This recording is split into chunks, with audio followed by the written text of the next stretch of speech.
لڑکا بڑا سمجھدار تھا، چلتا رہی زندگی، گزرتی رہی ان کی، وقت گزرتا رہا، ایک بچہ ہوا، 2 بچے، 3 بچے.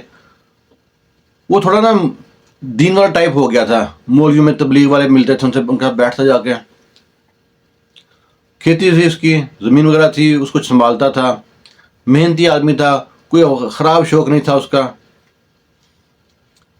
تو وہاں پہ مولوی صاحب بیان دے رہے تھے کہ نا اللہ تعالیٰ نے رزق بندے کا لکھ دیا ہے، اور جو بندہ سوچتا ہے نا کہ میں محنت کرتا ہوں رزق آتا ہے، تو یہ اس کی بھول ہے.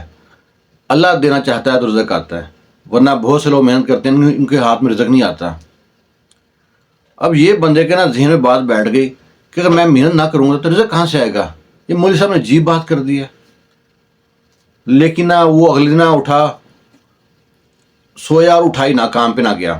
بیوی سوچتی ہے کہ تو کھیتوں میں صبح صبح نماز سے اٹھ جاتا، کھیتوں میں چلا جاتا کام کے لیے، کیوں نہیں اٹھ رہا. اس کو اٹھایا کہ آپ شاید طبیعت ٹھیک ہے، ماتھے پہ ہاتھ رکھ کے چیک کیا، بخار تو نہیں ہے، وہ سب ٹھیک ہے. بیوی سے کہتی ہے آپ نے آج کام پہ نہیں جانا، اٹھیں، کھیتوں میں نہیں جانا آپ نے. وہ کہتا ہے میری نیند نہیں پوری ہوئی، مجھے سونے دو. بیوی خاموش ہے. اگلے دن بھی ایسا ہوتا ہے، 2 3 4 دن ہو جاتے ہیں. بیوی سے کہتی ہے اب کیا مسئلہ کیا ہے آپ کا، مجھے بتائیں پرابلم کیا ہے، کسی نے کچھ کہا ہے، طبیعت صحیح نہیں ہے، کوئی آپ کو علاج کرانا، بتائیں. کہتا نہیں بس میرا کام کو دل نہیں کرتا. بیوی سے کافی فرینک بھی تھی. 5ویں دن بیوی نے اس کے منہ پہ نا پانی ڈال دیا ٹھنڈا. وہ اٹھا، غصے میں چلانے لگا تھا، تو سوچا کہ میں غصے میں چلاؤں گا، یہ کچھ بولے گی، گھر کے حالات خراب ہوں گے، بچے سنیں گے. آدمی سمجھدار تھا، لیکن کہیں غلط بات نہ اس کے ذہن بیٹھ گئی تھی. تو چپ رہے باہر چلا گیا، اور چلتا چلتا چلتا جناب وہ گاؤں سے باہر چلا گیا، آگے جنگل آ گیا، جنگل میں گھومتا رہا. شام ہو گئی، وہاں اس نے ایک کٹیا دیکھی، جھونپڑی میں گیا تو وہاں پہ سادھو سا تھا، درویش تو بندہ تھا، وہ بیٹھا ہوا تھا جناب، کوئی بھنگ شنگ گھوٹ رہا تھا، نشئی ٹائپ تھا. ان کو درویش کہتے ہیں نا ہمارے زمانے میں آج کل. اس سے کہتا ہے میں آپ کی کٹیا میں رہ سکتا ہوں. رہ سکتے ہو، جو میں کھاتا پیتا ہوں، پتا پتا کھاتا ہوں، پھل پھول کھاتا ہوں، جو ملتا ہے کھا لیتا ہوں، تم بھی کھا لینا. وہ جناب اس کے ساتھ رہنا شروع کر گیا. اس کی بیوی دیکھتی ہے آدمی شام کو گھر نہیں آیا، سوچتی ہے کہ میں نے پانی ڈالا تھا، غصے میں ناراض ہو چلا گیا، تو بتاتی نہیں کسی کو، شاید اگلے دن آ جائے گا. 2 دن 3 دن جب ہو جاتے ہیں تو پھر اپنے گھر میں سب کو بتاتی ہے، اپنے سسرال میں بتاتی ہے، اس کے ماما کے نانکے میں بتاتی ہے، سب کو بتاتی ہے کہ وہ پتہ نہیں کہاں چلا گیا. اب سب ڈھونڈتے ہیں، وہ 3 4 گاؤں کے لوگ ڈھونڈ رہے ہیں اس کو، وہ پتہ ہی نہیں چل رہا. پولیس میں رپورٹ کرا دی کہ وہ ہمارا جو تھا بندہ غائب ہو گیا. پولیس ڈھونڈ رہی ہے، چھان بھی نہیں، پورا علاقہ چھان لیا، کہیں کو سراغ نہ ملے، کہیں کو لاوارث لاش بھی نہ ملے، کوئی لاوارث پریشان، کہیں مر گیا ہے، کسی نے مار دیا ہے، کہیں کہاں چلا گیا. مہینہ 10 دن 20 دن، اور وہ وہاں بیٹھ کے سوچ رہا تھا تو جو گھر میں گندم تھی، کنک رکھی ہوئی تھی، جو کھانے کی چیزیں تھیں، سب تو ختم ہو گئی ہوں گی. ابھی دیکھتا ہوں اللہ رزق کہاں سے دیتا ہے. اس کے ذہن میں یہ بات بیٹھ گئی تھی کہ میں کماؤں گا تو رزق آتا ہے، اللہ دینا چاہے تو نہیں آتا. کیسے کیسے لوگ ہوتے ہیں دنیا میں. لیکن ہے کہ وہ تو ایک عام آدمی ہے، اسے کیا سمجھ اس بات کی. گزرتے رہے دن. اب جب لوگوں نے دیکھا کہ سب کچھ کھانا ختم ہو گیا، حالت پتلی ہو گئی ہے، کہیں بچے اسکول سے نہ اٹھا لیں، اور اس بندے نے ہماری مشکل وقت میں ہیلپ کی تھی، اور وہ ایسا بندہ تھا جس نے پورے گاؤں کی عزت بڑھا دی تھی، تو لڑکی جناب ابھی کسی کے گھر مانگنے جاتی نہیں ہے کھانے کی چیزیں، ادھار سامان لیتی ہے کہیں سے. تو دکان کے باہر لوگ دیکھتے ہیں کہ ادھار سامان لیا ہے. لو جی، گاؤں میں بات پھیل جاتی ہے، گاؤں میں پنچایت بیٹھتی ہے، اور ہر گھر سے کہتے ہیں جو گندم اور ایک چاول کی بوری جائے گی، ہر گھر سے ایک گندم کی اور چاول کی بوری جائے گی. لو جی، اس کے گھر میں جگہ ختم ہو گئی، کمرے کے کمرے بھر گئے گندم سے اور چاول سے. اب بیوی سوچتی ہے کہاں رکھوں، منع بھی نہیں کرتی کسی کو.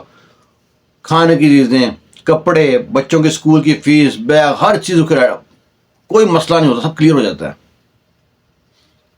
ادھر 1 سال ہو جاتا ہے، اس چکر میں 1 سال گزر جاتا ہے. تو 1 سال بعد وہ سوچتا ہے میں جاتا ہوں اپنے گاؤں، دیکھتا ہوں کہ میرا گھر بھی ہے کہ نہیں، کہیں بک گیا ہوگا، ٹوٹ پھوٹ کا شکار ہوگا، بیوی بچے کہیں چلے گئے ہوں گے، مر کھپ کے ہوں گے، ہو سکتا ہے. اب وہ جو گاؤں پہنچتا ہے تو گاؤں میں دیکھتے ہیں لوگ اس کو آ رہا ہے، تو وہ کہتے ہیں دین محمد کا بھوت آ گیا. اس کا نام تھا دین محمد، نام دین محمد تھا، دین سے دور تھا. اب سب لوگ وہاں بھی آگے بھوت آ گیا، بھوت آ گیا. وہ کہتا ہے میں بھوت نہیں ہوں، میں زندہ تھا، ایسے ایسے بات ہوئی تھی. ان کا کوئی سنتا نہیں بات، سب دیکھ کے بھاگ جاتے ہیں. اور اس سے پہنچنے سے پہلے اس کے گھر میں اطلاع پہنچ جاتی ہے کہ دین محمد کا بھوت آ گیا ہے. اس کی بیوی بھی دروازے میں کنڈی شنڈی لگا لیتی ہے, بچوں کو اندر کمرے میں لے جاتی ہے. وہ آتا ہے گھر میں دروازہ بجاتا ہے, بیوی کو کہتا ہے میں دین محمد کو کھولو, کہتے نا تو اس کا بھوت ہے. وہ بہت چلاتا ہے, شور مچاتا ہے. وہ پھر دوار پھلانگ کے گھر میں جاتا ہے, دروازہ بجاتا ہے, نہیں کھولتی, لات مارا دروازہ توڑتا ہے. بیوی بچے سب ڈر کے بیٹھے ہوتے ہیں دبک کے ایک سائڈ پہ. وہ کہتا ہے دیکھو اللہ کی بندی, میں تیرا شوہر ہی ہوں, میں زندہ تھا, کچھ نہیں ہوا تھا. ایسے ایسے مسجد میں مولوی صاحب اعلان کر رہے تھے, بیان دے رہے تھے کہ اللہ رزق لاتا ہے, بندہ جو محنت کرتا ہے اس وہ سوچتا ہے کہ میں محنت کرتا ہوں رزق آتا ہے, یہ ایسا نہیں ہوتا. اللہ نے رزق لکھ دیا ہے, وہ ایک طریقہ بنایا, وسیلہ بنایا اس کا, بس کہ اس کے طریقے سے رزق گھر میں داخل ہونا ہے, اس کے وسیلے سے. آخر کافی دیر سمجھانے کے بعد بیوی قائل ہوتی ہے اور بیوی سے معافی مانگتا ہے اور دیکھتا ہے کہ گھر میں جناب اناج کا ڈھیر لگا ہوا ہے, انبار کے انبار لگے ہوئے ہیں. اتنا اناج تو اس نے جب محنت کر جب بھی نہیں آیا تھا. اور بچوں کی نئی وردیاں دیکھتا ہے, بچوں کے پاس سائیکل دیکھتا ہے اسکول جانے کے لیے, تو سوچتا ہے واقعی اللہ تعالیٰ رزق دینا چاہتا ہے, رزق آتا ہے. جب بیوی سے معافی مانگتا ہے, ہاتھ جوڑتا ہے, تو بیوی کہتی ہے ٹھیک ہے, تم مجھ کو معافی مت مانگو, ہاتھ مت جوڑو, جو تم نے ہمارے اس وقت مدد کی تھی نا, پورے گاؤں کے سامنے میری عزت رکھی تھی, میں بھی تمہاری عزت رکھتی ہوں. پھر پورے گاؤں کے سامنے لڑکی جاتی ہے, سب کو بتاتی ہے ایسے ایسے بات ہے, میرے شوہر کو غلط فہمی ہو گئی تھی کہ وہ کماتا ہے تو گھر چلتا ہے, حتیٰ کہ اللہ دینا چاہے کسی کو تو کیسے کیسے وسیلے بنا دیتا ہے. جب سارے گاؤں والے سنتے ہیں, مولوی صاحب بھی آتے ہیں, اس کو سمجھاتے ہیں, اللہ کے بندے ہر بات کو سمجھنے کے لیے ایک دماغ ہونا چاہیے, تم نے اس بات کا ایک غلط پکڑا, جو نقطہ تھا غلط پکڑ لیا تھا. اب تو دیکھ اتنا تو نے زندگی میں نہیں کمایا تھا جتنا تیرے گھر میں اناج بھرا ہوا ہے, اور ابھی بھی لوگ کہتے ہیں کہ ہم تمہارے گھر میں اناج لے کے جائیں گے. ابھی یقین ہوا تمہیں اللہ پہ؟